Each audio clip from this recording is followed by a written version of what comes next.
Assalamu alaikum students. वालेकुम सलाम sir. I hope you all are fine. अल्हम्दुलिल्लाह। हमारी शायद पहली मीटिंग BS4 में हुई थी और मैंने ये दो क्लासेस ली थी आपकी फिजिकली, शायद याद हो सबको। Yes sir. जी सर। Yes sir. मैंने ग्रुप में भी मैसेज कर दिया है और यहाँ भी मैं बता रहा हूँ कि मेरी क्लास में अटेंडेंस बहुत ज़रूरी है और पार्टिसिपेशन के लिए भी मैंने कह दिया कि मैं किसी से भी डिस्कस कर सकता हूँ, किसी की भी नोटबुक में खुलवा सकता हूँ, काम मैं देखूँगा, उसके बगैर मैं क्लासेस को आगे प्रोसीड नहीं करूँगा, याद रखें। और आगे भी मेरा मैसेज फॉरवर्ड कर दें। किसी की क्लास लेते हैं नहीं लेते, मुझे उससे कोई गर्ज नहीं है। मुझे अपने कोर्स से करते जो मैं पढ़ाऊँगा, और मेरी हर एक क्लास दूसरी क्लास से कनेक्ट होगी। जिसने मेरी पहली क्लास ली होगी उसको दूसरी क्लास समझ में आएगी, तीसरी भी आएगी। जिसने मेरी पहली और दूसरी नहीं ली उसको तीसरी क्लास समझ में नहीं आएगी कि क्या चल रहा है और क्या हो रहा है। सो मस्ट बी रिमेंबर कि जो आप लोग आए हैं ये मैसेज अपने पास रखें और साथ में दूसरों को भी फैला दें कि भाई सर ने ये बात हमें कही है, नेक्स्ट टाइम जो है आपने अटेंडेंस अपनी पूरी करनी है। और जो अटेंडेंस का रिकॉर्ड है वो आपकी CR के पास है, क्या नाम है उनका, सैयदा अरीबा। अरीबा आपने ज्वाइन कर लिया? अरीबा आपको आवाज़ आ रही है मेरी? सर मैंने ज्वाइन किया हुआ है। ठीक है, तो अरीबा के पास रिकॉर्ड होगा और वो वर्ड पर बना रही हैं अटेंडेंस। तो यहाँ पर पार्टिसिपेंट जितने आ रहे हैं वो मैं देख रहा हूँ, कौन आ रहा है, कौन जा रहा है, कौन डिस्कशन में पार्ट प्ले कर रहा है और कौन नहीं।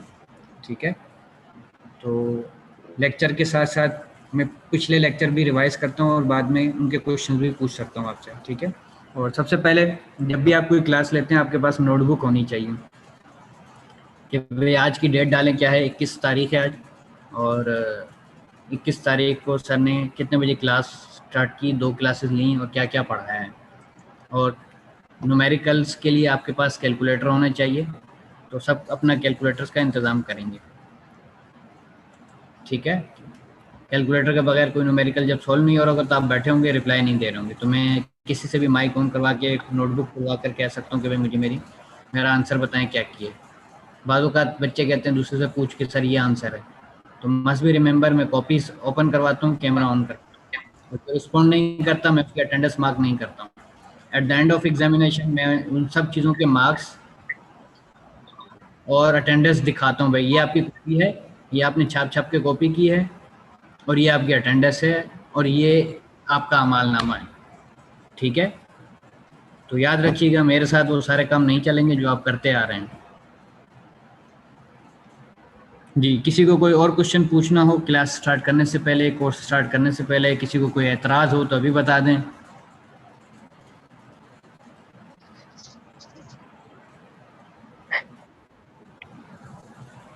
जी नुमान, कुछ कहना चाह रहे हैं आप?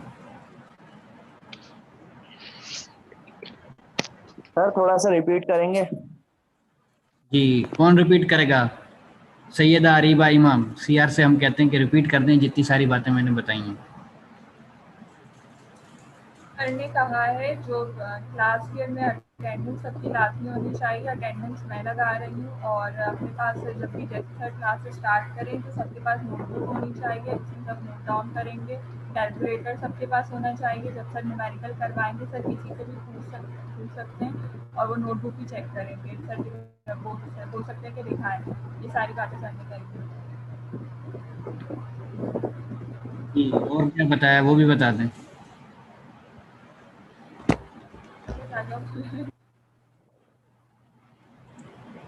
जी, और कोई कुछ पूछना चाहता है, बताना चाहता है तो अपना माइक ऑन करके अपनी राय का इजहार कर सकते हैं।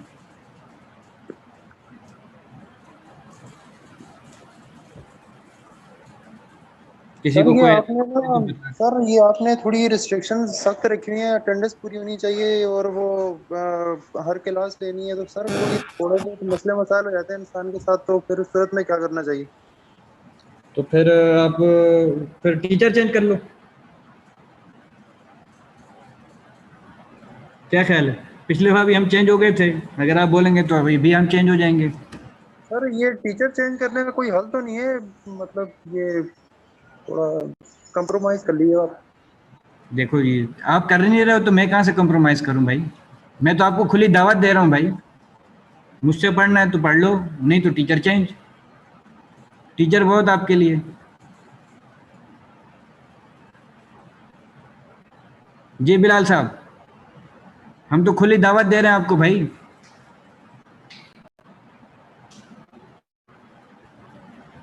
सर हमारी आपसे कोई इशू नहीं है। हमारा मैम तबस्सुम इमरान मतलब वो 3rd सेमेस्टर से उनसे ना पूरी क्लास खुश नहीं है, लेकिन वो स्टिल चेंज नहीं हो पा रही। क्या चीज़? मैम तबस्सुम इमरान है, ठीक है, भाई मैं उनका अपनी पढ़ाने बात का कर रहा हूँ, अंदाज आप मुझसे नहीं पढ़ना तो बता दें, मैं चेंज होने के लिए तैयार हूँ। मैं पहली क्लास में ही बोल देते। ने तो आपके साथ कोऑपरेट भी किया था, फिर आप खुद ही चले गए थे 2 क्लास के बाद। किसी ने कोई बदतमीजी भी नहीं की थी। आपसे कोई इशू नहीं है, हमारे साथ एक इशू है, हम वो बता रहे हैं कि मैम तबस्सुम इमरान है, हम लोग 3rd सेमेस्टर से हमको बेयर कर रहे हैं और मतलब बहुत ही हमारे साथ प्रॉब्लम उनके साथ पूरी क्लास मेरे को। साथ आपको कोई अगर आपके प्रॉब्लम, पास मैं तो कुछ डिमांड भी नहीं कर रहा हूँ आपसे। मैं आपसे जस्ट डिमांड कर रहा हूँ अटेंडेंस की, काम की। ये आप मेरे साथ चलते रहें, मेरी और कोई डिमांड आपसे नहीं। इंशाल्लाह मिलेगा सर। बस इशू मैं ये हो आपके गया साथ ना, फुल रमजान में कोऑपरेशन जॉब की होगा आप लोगों के साथ। कैपेसिटी हो गई। मैं फुल कोऑपरेशन देने को तैयार हूँ। बुक्स चाहिए बुक्स प्रोवाइड करूंगा, प्रेजेंटेशन चाहिए प्रेजेंटेशन प्रोवाइड करूंगा, एक्सरसाइज चाहिए एक्सरसाइज प्रोवाइड करूंगा, जो भी हेल्प चाहिए मैं वो देने को तैयार हूँ। बट जो मेरा लेक्चर है वो आप कंप्लीटली सुनेंगे, पार्टिसिपेट करेंगे, जो काम मैं दूंगा मुझे वापस रिटर्न मिलेगा। अटेंडेंस नहीं होगी, मैं आपके सामने अमालनामा रखूंगा कॉपी के साथ। ना आप बुरा मनाएं ना हम करें। ठीक है सर, ठीक है, आप क्लास स्टार्ट कर दीजिए। एक बात बोलनी है जी फरियाल बतूल साहिबा। सर, ये टाइमिंग का थोड़ा सा। ठीक है, टाइमिंग जो जैसे सब मिलकर एक डिसाइड करेंगे हम उस पर लेने को तैयार हैं। सर मॉर्निंग में कर दें टाइमिंग। मॉर्निंग में मेरे पास मॉर्निंग की क्लासेस हैं बच्चे। नो सर, हम मॉर्निंग में मॉर्निंग में नहीं है, जॉब पे मॉर्निंग जाते में हैं, हमने लोग इवनिंग में एडमिशन लिया हुआ है, मॉर्निंग में मॉर्निंग में कैसे कर जॉब पे सकते हैं? जाते हैं, मॉर्निंग हम में इवनिंग नहीं के कर स्टूडेंट हैं, तो सकता, मॉर्निंग में क्लास नहीं ले आपको एक सकते। मुझे वो खुद मॉर्निंग आपसे बता रही हूँ, आपको एक वो कर रही हूँ कि बाकी आपकी मर्जी जो आप करें, लेकिन मैं एक जी बात जी बोली कि अगर मॉर्निंग में है। मॉर्निंग में भी तो जॉब है ना मेरी। मॉर्निंग के बच्चे क्या करेंगे, उनको मैं क्या बोलूं भाई, फरियाल कह रही है आप हमें मॉर्निंग में पढ़ाएं। सर और स्टूडेंट्स भी जॉब पे जाते हैं मॉर्निंग में। तो आते ही इसलिए कि उनकी मॉर्निंग में जॉब होती है। तो जी सर सर। वो शाम में या रात में कर लें क्लास। नहीं, ये रात सर रमजान है, रात में तरावी तो पढ़नी होती है, रोजा रमजान की खोलना है। Timing sir after. मुझे पता है, मैं आपकी मर्जी, आप देख लें जो भी आपको ठीक लगे।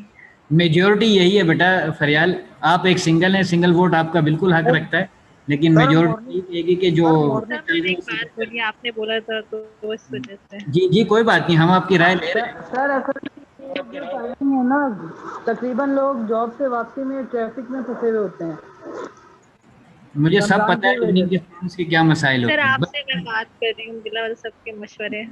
जी जी, बस मेरी आपसे सिर्फ यही रिक्वेस्ट है कि अगर कोर्स को अच्छे से पढ़ना है तो अपनी अटेंडेंस यकीनी बनाएं, अपना काम जो मैं आपको दूंगा प्रॉपर वो मेरे साथ चलें। इंशाल्लाह कोई मसाइल नहीं होंगे। हाँ, आपको जो मसले होंगे पढ़ने के हवाले से, उसके लिए मैं हाजिर हूँ हर जगह कि सर ये मसला है, ये है, वो सब हम आपके साथ करेंगे। जो मैं आपसे मांग रहा हूँ जस्ट वो आप मुझे सिर्फ इतना कर दें, और कुछ नहीं चाह रहा। Thank you sir. और काम तो मैंने आपसे कह दिया है, वो मैं आपसे कैमरा ऑन करके भी नोटबुक खुलवा कर देख सकता हूं, ठीक है। आपके पास जो नोटबुक है लेक्चर है वो मैं आपसे कभी भी किसी वक्त भी कह सकता हूँ स्क्रीन शेयर करें, कैमरा ऑन करके मुझे दिखाएं आपका काम कहाँ है, ठीक है। Okay sir. So students, next going towards the class. Now I am showing your syllabus, what we will study in that course or during 3 to 4 months. शायद सरल ने आपको कोर्स दिखाया हो, बताया था सर ने कोर्स के हवाले से।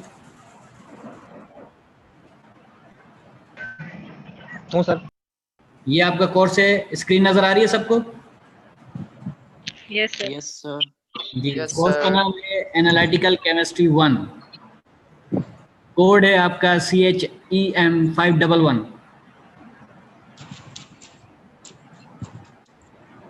100 मार्क्स का पेपर है, यानी 3+1 का मतलब है 3 क्लासेस होंगी, 1 लैब होगी आपकी। 70 की आपकी थ्योरी हो जाएगी, 30 की आपकी लैब है। Kindly note down.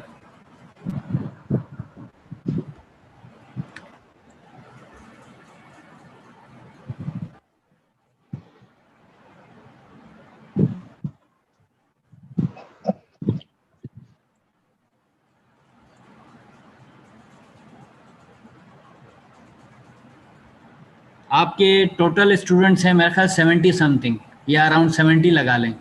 तो अभी इस वक्त मेरे पास जो अटेंडेंस आ रही है 30 की आ रही है, तो यानी कि हाफ स्टूडेंट्स भी प्रेजेंट नहीं है मेरे पास। ऐसा ही है क्लास, या यूँ समझ लो हाफ स्टूडेंट्स हैं निकल गए। 50% अटेंडेंस है, तो मुझे बताओ इस 50% को कैसे जस्टिफाई करेंगे? जी तहा माइक ऑन कर लें तहा। नहीं सर, बस यही पूछना था, ये 3 ये जो 1+ अभी बताया आपने, 3+1, इसका दोबारा बताइएगा। 3 क्रेडिट आपकी क्लास है और 1 लैब है, ठीक है। 70 मार्क्स का आपका पेपर होगा, वही 30 नंबर की लैब।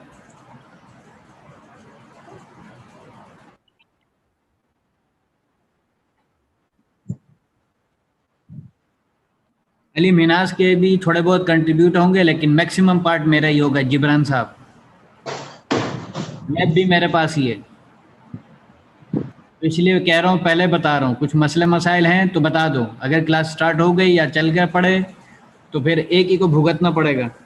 नहीं सर, कोई मसला नहीं है सर, शुरू करें। ठीक है, बस हिम्मत मर्दा मदद खुदा। Yes sir. बस फिर हिम्मत को जमा भी रखिएगा। मकसद है पढ़ना, ठीक है। तो हम चाहते हैं आप कुछ लेके जाए ना, पढ़ कर जाए। मेरी कुछ मेहनत है, अगर मैं मेहनत कर रहा हूँ तो मुझे भी चाहिए ना कोई रिजल्ट, कि मैंने क्या पढ़ाया है, बच्चों को मैंने क्या सिखाया, ठीक है। जब मेरी मेहनत वसूल नहीं होगी तो फिर तो मुझे गुस्सा आएगा भाई।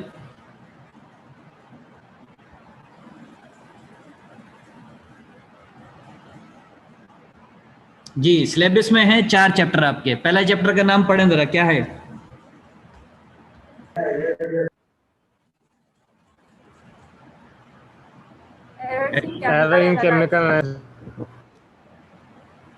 Errors in chemical analysis and sampling.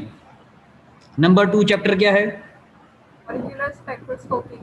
Molecular spectroscopy. शाबाश। थर्ड क्या है? Molecular luminescence spectroscopy. चौथा है एटॉमिक स्पेक्ट्रोस्कोपी। पहले 2 चैप्टर मेरे पास हैं और आखिरी 2 चैप्टर सर अली के पास हैं। तो सर अली ने आज आप लोगों को क्या पढ़ाया? सर मॉलिक्यूलर एटॉमिक के बारे में बताया और एटॉमिक बताया। अच्छा, स्पेक्ट्रोस्कोपी बता रहे थे बेसिकली, ऐसा ही है ना? जी ठीक हो गया। तो सिलेबस देख लिया आप लोगों ने? अगर स्क्रीनशॉट लेनी है तो मैं दोबारा से इसको देख लेता हूँ, आप लोग स्क्रीनशॉट रख लें अपने पास। ये ले लें इसकी ग्रुप में आ गया सर। अच्छा, ग्रुप में सबके पास सिलेबस है ये? ठीक है, अब हम आते हैं अपने लेक्चर में, ठीक है। पहले हम कुछ चंद बातें पढ़ेंगे, कुछ इंट्रोडक्शन के हवाले से कुछ देखेंगे, फिर हम अपने कोर्स की तरफ आएंगे, ठीक है। वो मसाजिद तो आप लोग जाते होंगे ना माशाल्लाह, मौलवी साहब जुम्मे का खुतबा देते हैं, सुना होगा? सर अल्हम्दुलिल्लाह सर। जी सर अल्हम्दुलिल्लाह। खुतबे से पहले तकरीर भी होती है। जी सर। जुम्मे में होती है, ठीक है, जुम्मे में होती है, वही जुम्मे का ही कह रहा हूँ। उस तकरीर से पहले मौलवी साहब कुछ कुरान पाक की चंद आयात और अहादीस पढ़ते हैं। Yes sir. जी सर बिल्कुल। जो अर्लियर जो शुरू में चले जाते हैं, वो उन बंदों का नहीं कह रहा हूँ जो आखिर में सिर्फ अल्लाह अकबर करने के लिए जाते हैं, नमाज पढ़ने के लिए, ठीक है। तो ऐसा होता है? यस सर, ऐसे ही होता है सर। ऐसे ही होता है। तो मौलवी साहब जो वो कुरान पाक की जो तिलावत करते हैं और हदीस पढ़ते हैं, उसका मकसद क्या होता है? सर वो हदीस और वो जो आयत होती है सर, वो उसको डिफाइन कर रहे होते हैं, आगे जो है उसकी तशरीह वजाहत हमें बता रहे होते हैं। जी जी, बेसिकली वो जो पढ़ रहे होते हैं असल मोटो उनका वही होता है, हदीस की रोशनी बयान कर रहे हैं। जी। बाद में उस फिर पर वो अमल करना सर। वो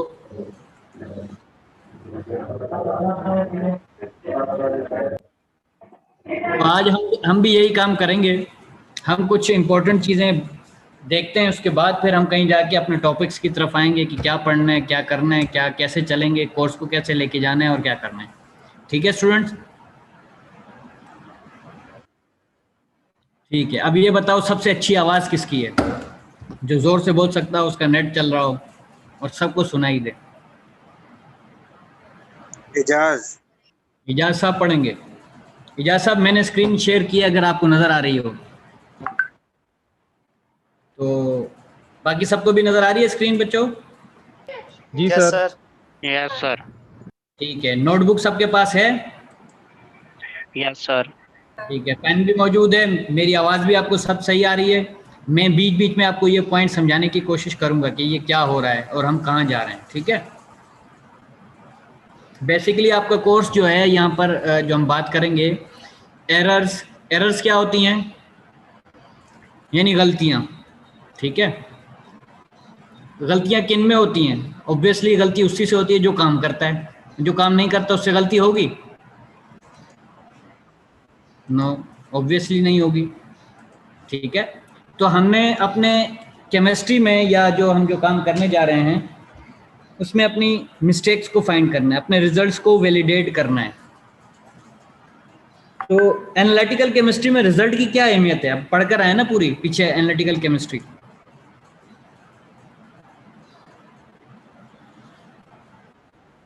हाँ, तो बताएं ज़रा पीछे एनालिटिकल केमिस्ट्री क्या बताती है? एनालिटिकल एनालिटिकल में केमिस्ट्री है ही सारा सर, रिजल्ट का काम है, क्वांटिटेटिव और क्वालिटेटिव सर। बिल्कुल एरर्स का, छोटी छोटी चीजों का सर काम है। ठीक है, तो बेसिकली एनालिटिकल की जो डेफिनेशन है वो क्या है? It is the It is the branch. branch of chemistry that deals with the study of qualitative and quantitative analysis. अच्छा ठीक है, क्वालिटेटिव और क्वांटिटेटिव एनालिसिस की बात कर रहे होते हैं।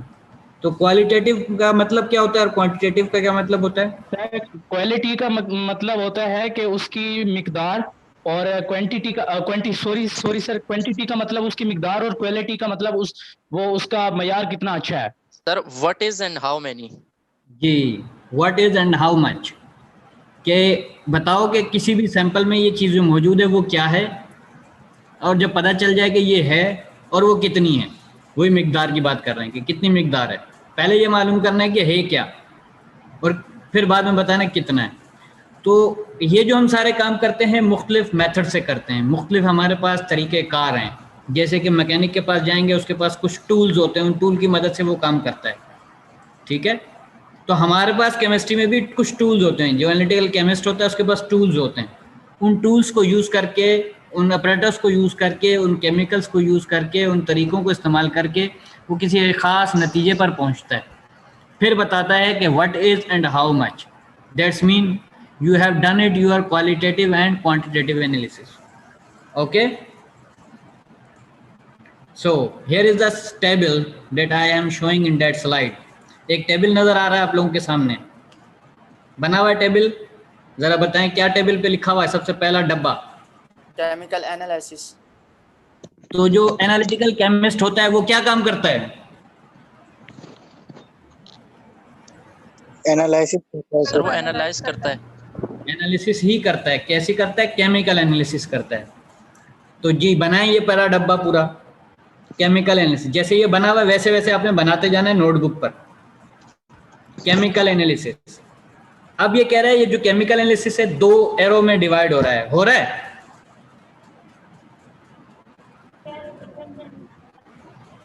दो एरो में डिवाइड हो रहा है।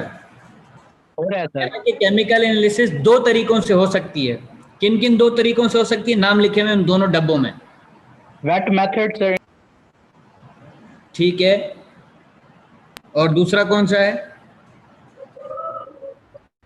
Instrumental method. तो एनालिटिकल केमिस्ट के पास दोनों तरीके होते हैं, एक है वेट मेथड्स, दूसरा है आपका क्या? Instrumental method. वेट मेथड और इंस्ट्रूमेंटल मेथड्स में क्या फर्क है?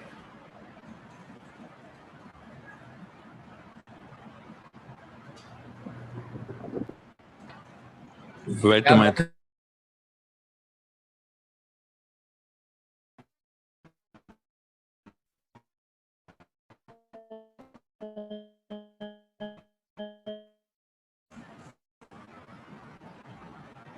गीला गीला, तो यहाँ गीला तो कुछ नहीं होने वाला।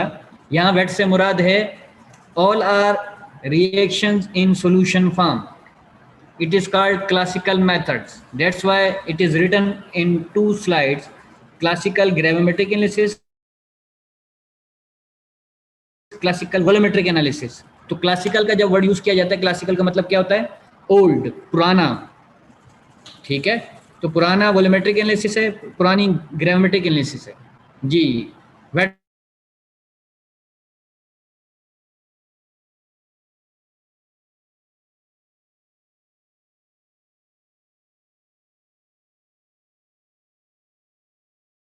पढ़े और दोनों टाइप्स के पढ़े। ग्रेविमेट्रिक एनालिसिस भी टीचर्स ने पढ़ाई होगी, वॉल्यूमेट्रिक एनालिसिस भी पढ़ाई है जी, ऐसा ही है।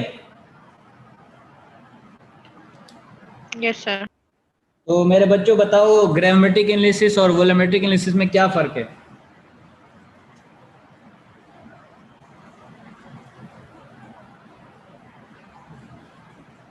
सर ग्रेविटी बेस पे एनालिसिस कर रहे होते हैं और वॉल्यूमेट्रिक में हम वॉल्यूम्स के बेस पे कर रहे होते हैं।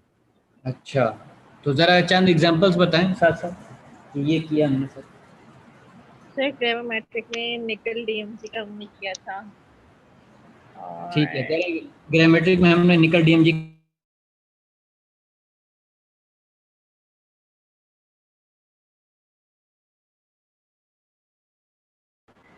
फिल्टर करके लाइक जब रिएक्शन करवाया था हम लोगों ने उसमें। जी, फरियाल कह रही है कि हमने क्या किया था, मैं अब याद दिला देता हूँ आपको। निकल का सोल्यूशन लिया था हमने और उसको डीएमजी के साथ, यानी प्रेसिपिटेटिंग एजेंट था, उसके साथ हमने इसके प्रेसिपिटेट बना लिए थे। ग्रेविमेट्रिक का मतलब ही प्रेसिपिटेट है, यानी कि आप प्रेसिपिटेट बना रहे हैं और इसकी आप अमाउंट फाइंड कर रहे हैं, in terms of gram find कर रहे हैं, इसलिए ये थोड़ा सा मुख्तलिफ है वॉल्यूमेट्रिक से। तो इसमें आप क्या फाइंड कर रहे होते हैं? मास फाइंड कर रहे होते हैं, किसका? प्रेसिपिटेट का। और वो प्रेसिपिटेट कब बनते हैं? जब आपके पास कोई एनालाइट होता है, वो किसी प्रेसिपिटेटिंग एजेंट के साथ मिलके सॉलिड पार्टिकल्स बना लेता है, जो कि सॉल्यूशन में तैरने लग जाते हैं, जो कि उसमें सॉल्युबल नहीं होते। उनको आप फिल्टर करके, डिफरेंट प्रोसीजर करके उसको अलग कर लेते हैं, उसका वजन करते हैं, वजन करने के बाद बताते हैं कि भाई पहले इतना था, अब इतना है, तो इतने मास से इतना ग्राम, इतना ये निकला, ठीक है। तो उसके बाद आप कहीं रिजल्ट रिपोर्ट करते हैं कि जी इतने सैंपल में इतने ग्राम ये चीज़ मौजूद है, चाहे वो ब्लड सैंपल हो, चाहे वो वाटर सैंपल हो, चाहे वो सॉइल सैंपल हो, चाहे वो कोई भी सैंपल आपके पास मौजूद है। थ्रू ग्राविमेट्रिक एनालिसिस आप ये करते हैं, ठीक है। It is called gravimetric analysis. तो वॉल्यूमेट्रिक में क्या क्या था जी फरियाल? सर वॉल्यूमेट्रिक में हम लोग ने टाइट्रेशन की थी, रेडॉक्स टाइट्रेशन जैसे। अच्छा सवाल है भाई, मुझे भी सीखना है, मुझे भी कुछ नहीं आता। ये बताओ टाइट्रेशन क्या होती है? टाइट्रेशन है हम मतलब नोन कंसंट्रेशन से अननोन की फाइंड आउट करते हैं कंसंट्रेशन।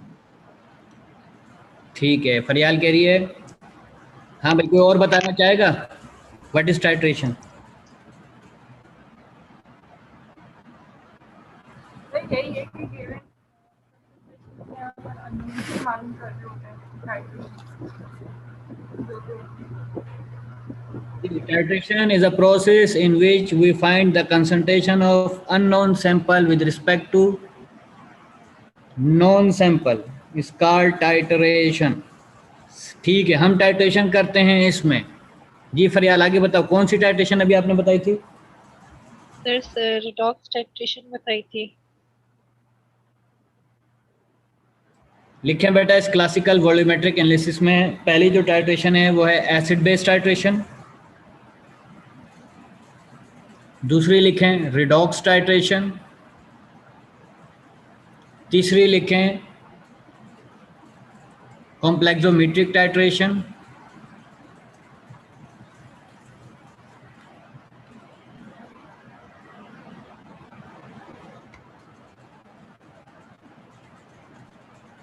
चौथी होती है आइडोमीट्री और आईडीमीट्री। सर नंबर 3 बताइएगा। Complexometric titration.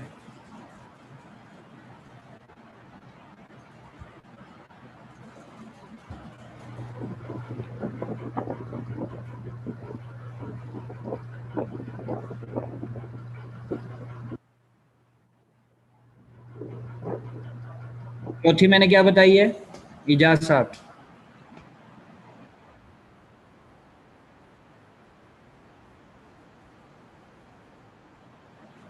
बहुत अच्छा सवाल है अरीबा, बल्कि फरियाल बताएगी। जी सर। बताएं बेटा उसका जवाब। एसिड बेस टाइट्रेशन बताइए, रेडॉक्स टाइट्रेशन बताइए, कॉम्प्लेक्सोमेट्री बताइए, हाइड्रोमीटर, एडीमीटर बताइए। ये किसमें बताइए, ये बता दें इसको। ये तो ये किसकी टाइप आपकी volumetric analysis, classical volumetric analysis में बताइए। टाइट्रेशन के उसमें बताइए आपने टाइप्स। ठीक है। अच्छा, एसिड बेस की भी कितनी टाइट्रेशन होती हैं, कितनी टाइप्स होती हैं?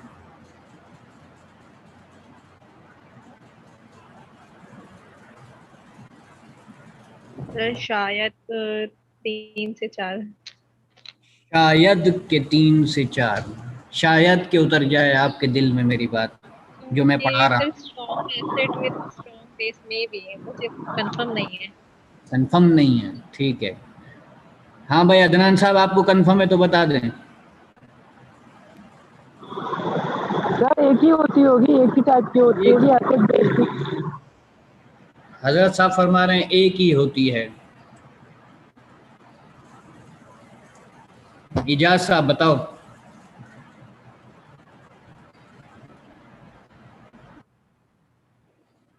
सना।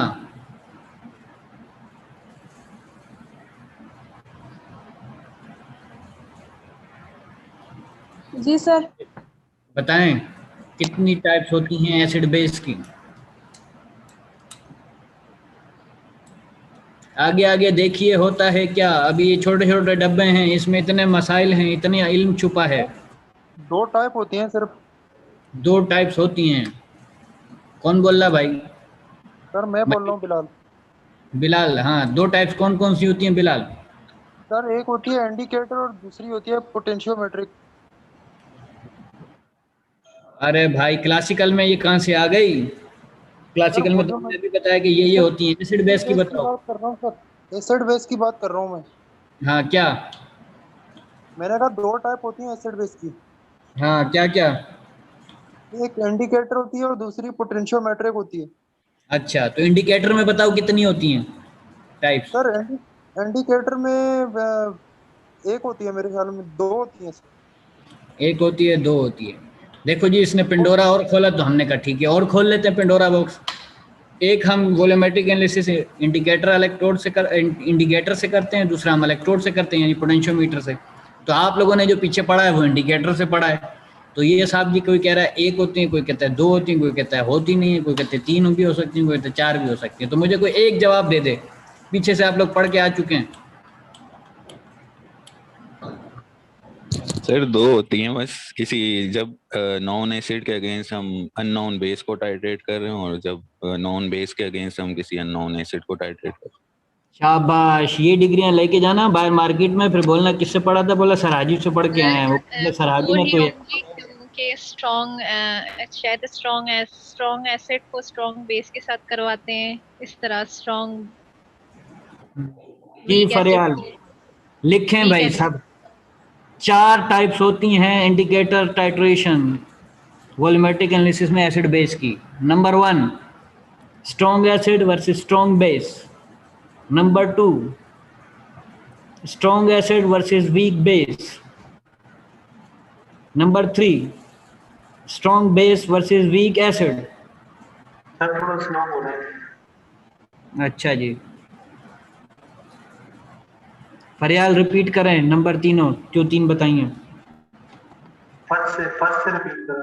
फर्स्ट से रिपीट कर रहा हूँ, कह रहा है। दोबारा। नंबर 1 बताओ Sana, Fariyal. Sir acid versus a strong base, strong आवाज नहीं आ रही।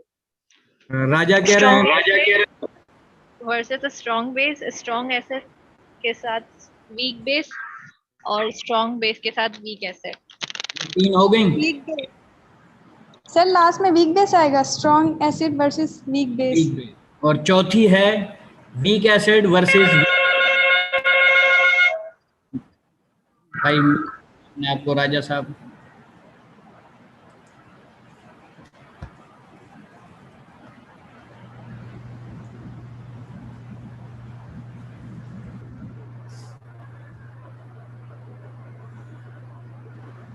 ये चारों लिख लिए? Yes sir. जी, क्या लिखा चारों में? एसिड बेस की कितनी टाइप्स बताएं?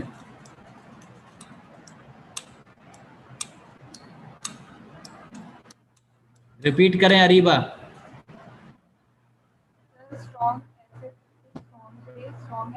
आपकी आवाज बहुत कम है, निहायत ही अलील हैं आप। आ रही थी आवाज? आपकी आवाज बहुत कम है। सना की आवाज सही आती है, सना बोलो।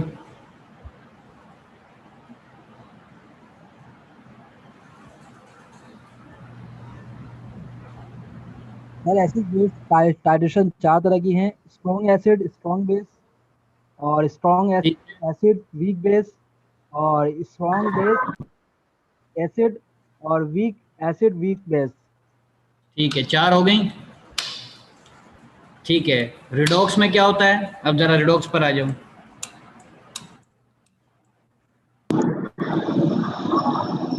न्यूट्रलाइजेशन रिएक्शन होता है सर उसमें। क्या होता है बिलाल? न्यूट्रलाइजेशन रिएक्शन, यानी एसिड सॉल्ट बेस से रिएक्ट करके सॉल्ट एंड वाटर प्रोड्यूस कर देता है। अच्छा अच्छा, एसिड बेस का बता रहे हैं, न्यूट्रलाइजेशन रिएक्शन होता है। अच्छा, तो न्यूट्रलाइजेशन एसिड की क्या डेफिनेशन होती है? Neutralization when acid react with a base it produce salt and water. अच्छा, वालेकुम अस्सलाम, कैसी हैं डॉक्टर जी? साहब हमसे एक दो बातें करने की। साथ भी तो नहीं है। अच्छा चलो, इससे तो याद दिला दूंगा कि सर आपको चेक करके देने रिजल्ट जमा करवाना। चलें, कल आएंगे आप? मैं कल दूंगी। ठीक है। उसी बात पे सर सीबीटी सेनेट की मीटिंग होने जा रही है, सिंडिकेट की मीटिंग होने जा रही है, कौन सी मीटिंग होने जा रही है? पता नहीं। ऐसे पूछ लेना, बोलना मैंने पूछा था। वो इसलिए पूछा था अगर सेनेट या सिंडिकेट की मीटिंग होने जा रही है, क्योंकि सर से बहुत कम मुलाकात होती है तो मेरी इस बारे में गुफ्तगू नहीं हो पा रही। तो अगर दफ्तर माली इमदाद के ऑफिस की मंजूरी कौन सी प्लेटफॉर्म करके देती है, एकेडमिक काउंसिल करके देगी या सेनेट करके देगी? क्योंकि जो स्कॉलरशिप का जो मैं काम कर रही हूँ ये तो चलो मैंने कर दिया पीसीबी, लेकिन इन केस अगर मैं चले जाती पोस्ट डॉक करने के लिए फिर कौन देखेगा? फिर कौन इसको चलाएगा? मतलब इसका प्रॉपर ऑफिस होना चाहिए, क्योंकि स्टूडेंट का स्टूडेंट सर्विसेज इंटरेक्शन है, स्टूडेंट सर्विसेज डायरेक्टरेट एग्जिस्ट करता है, तो उसकी अप्रूवल कहाँ से होगी? ये तुम पूछना सर से, ये मैसेज भी ये करवाना बहुत जरूरी है। अगर ये नहीं हुआ ना फिर खुदा की कसम यूनिवर्सिटी के लिए भी फायदा हो जाएगा, करवा बहुत फायदा होगा। जो कोई भी बैठे, कोई भी काम करे, कम से कम ऑफिस तो होगा। उस ऑफिस में बैठेगा नहीं। देखो हम लोग काम कर रहे हैं, एक्स्ट्रा अगर काम करें तो उसके एक्स्ट्रा अलाउंसेस मिलने चाहिए। 5 साल तक किसी ने अगर कर दिया तो इसका मतलब ये नहीं है। अब मैंने जिस सिस्टम एस्टेब्लिश कर दिया, मतलब एचएससी से लेके यूनिवर्सिटी लेवल डिपार्टमेंट तक स्टेबल हो गई। मैं रहूँगा, कुछ भी नहीं दे रहे, मैं कसम से नहीं देते मुझे रोजे से। मैं तो अभी चलो शुरू में बंदा कर लेता है, ऑफिशियली फोन अपने पैसे से करती हूँ। पहले यही कह रहा हूँ, गलत मेरे फोन का बिल, चलो पहले तो चलो हमारे आपस में लगे थे, मैडम भी थी, सब सपोर्ट कर रहे थे। अब तो भाई पहले मेरे मोबाइल का बिल 500 रुपए होता था, अब 2500 रुपए है। इतने फोन कॉल्स करने होते हैं, बच्चों के साथ लगना पड़ता है। अब क्या करें? अगर हम नहीं करेंगे तो बोलो ना, जो गरीब बच्चा पढ़ रहा है, हाँ गरीब बच्चों का नुकसान है, बिल्कुल। हम आपस की लड़ाई में बच्चों का तो नुकसान नहीं कर सकते। चलो उससे कल आते सर, ये पूछ लेना, मैं ये तो बहुत हॉट इशू है। ये इम्पोर्टेंट चीज, अगर सेनेट या सिंडिकेट होने जा रही है वहाँ पे ये इशू होना चाहिए। अगर उसके हवाले से कोई रिटन मटेरियल चाहिए तो मेरे पास रेडी है, मैं फोटो कॉपी करा के सर को दे दूंगी। ठीक है डॉक्टर। सॉरी स्टूडेंट्स, एक टीचर आ गई थी, उनके साथ मेरी डिस्कशन थी जी। अच्छा, क्लास डिस्कनेक्ट हो जाए तो दोबारा इसी लिंक से ज्वाइन हो जाइएगा सब, ठीक है? सबको मेरी आवाज़ आ रही है? Yes sir. जी सर, जी सर। डिस्कनेक्ट हो जाए दोबारा से कनेक्ट कर लीजिएगा इसी लिंक पर, हम फिर मिलेंगे। हाँ, तो हम बात कर रहे थे न्यूट्रलाइजेशन। तो न्यूट्रलाइजेशन क्या होती है बिलाल, क्या क्या फरमा रहे थे आप?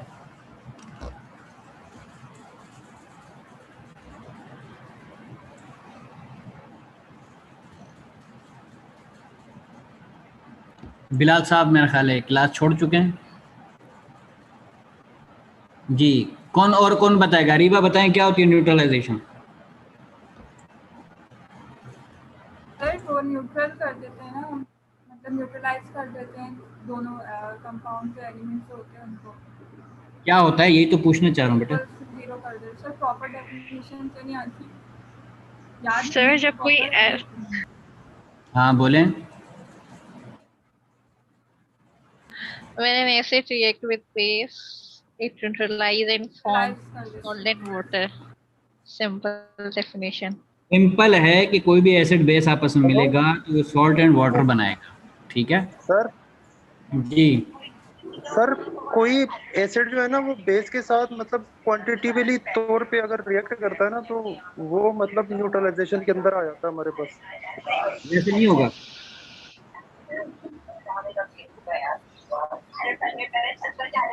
ये सिंपल फिनोमिना कि कोई भी एसिड बेस के साथ रिएक्ट करेगा तो सॉल्ट एंड वाटर बनाएगा। अगर सॉल्ट एंड वाटर बने तो उस प्रोसेस को हम क्या कहते हैं? न्यूट्रलाइजेशन।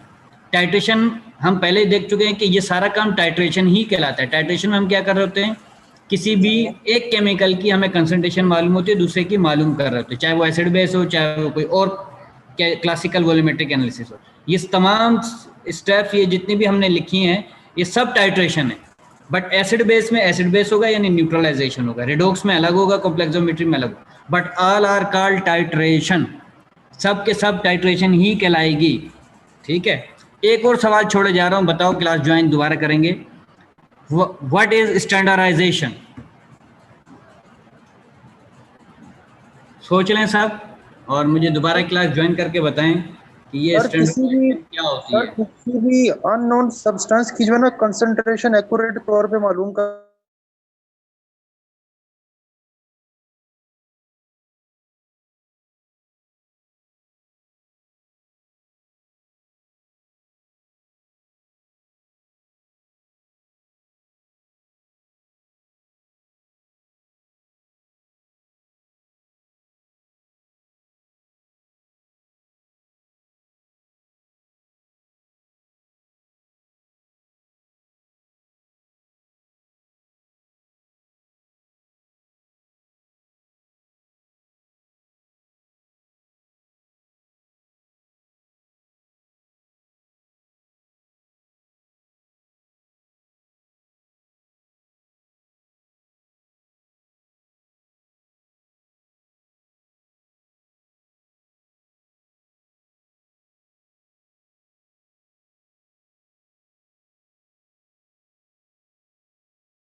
सर तब तक टाइप्स ऑफ एसिड बेस ही बता दें, वो नेट वो हो गया था, लाइट चली गई थी, दोबारा कनेक्ट किया है।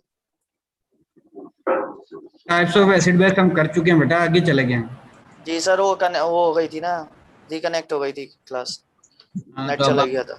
अब रिकॉर्डिंग मेरी ले लीजिएगा, सुनिएगा उसमें। सही।